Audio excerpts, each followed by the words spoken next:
Hi friends, welcome back our channel. Friends, ఇంత సింపుల్గా కనిపిస్తున్న టీవీ యూనిట్ పూర్తిగా సిమెంట్తో ఎలా తయారు చేసామో చూస్తారా? వుడ్ కాకుండా సిమెంట్తో లైఫ్ టైం ఉండే విధంగా టీవీ యూనిట్ ఫుల్ ప్రాసెస్ ఈ వీడియోలో ఉంది. అందరికీ నమస్కారం. మన వినోద్ హోమ్ క్రియేషన్కి స్వాగతం. ఈరోజు మనం సింపుల్గా కనిపించే చాలా స్ట్రాంగ్గా ఉండే సిమెంట్ టీవీ యూనిట్ కబోర్డ్ ఎలా తయారు చేస్తామో చూడవచ్చు.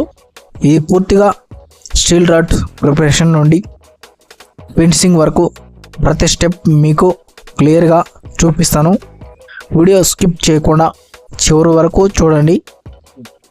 సో ముందుగా వాల్ మీద మెజర్మెంట్స్ తీసుకొని డిజైన్ మార్కింగ్ చేస్తాము. తర్వాత టీవీ యూనిట్ సైజ్, సెల్ఫ్స్ ఎక్కడ రావాలి అన్నది ముందే డిసైడ్ చేస్తాము. ఈ మార్కింగ్ కరెక్ట్గా ఉంటేనే ఫైనల్ అవుట్పుట్ నీట్గా వస్తుంది.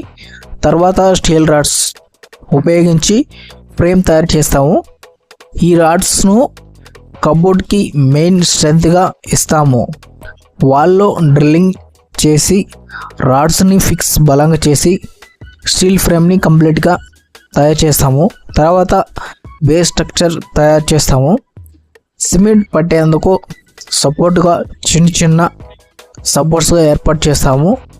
ఈ స్టేజ్లో అలైన్మెంట్ చాలా ఇంపార్టెంట్. ఇప్పుడు సిమెంట్ వర్క్ కోసం ఇసుక మరియు సరైన రేషియోలో మిక్స్ చేస్తాము.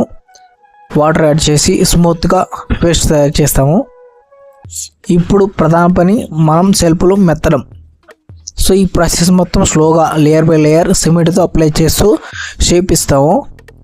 సో సెల్ఫ్స్, కార్నర్స్ మరియు ఎడ్జెస్ క్లీన్గా రావడం చాలా ఇంపార్టెంట్ అండ్ ముఖ్యం. సెల్ఫ్ స్మూత్గా ఉండేందుకు ఫినిషింగ్ వర్క్ చేస్తాము. అదేవిధంగా వండు కోణాలు పెడతాము. లెవెల్ చెక్ చేసి ఎక్స్ట్రా కట్ సిమెంట్ తీసేస్తాము. పర్ఫెక్ట్ ఫినిషింగ్ రావాలంటే పేషెన్స్ చాలా అవసరం.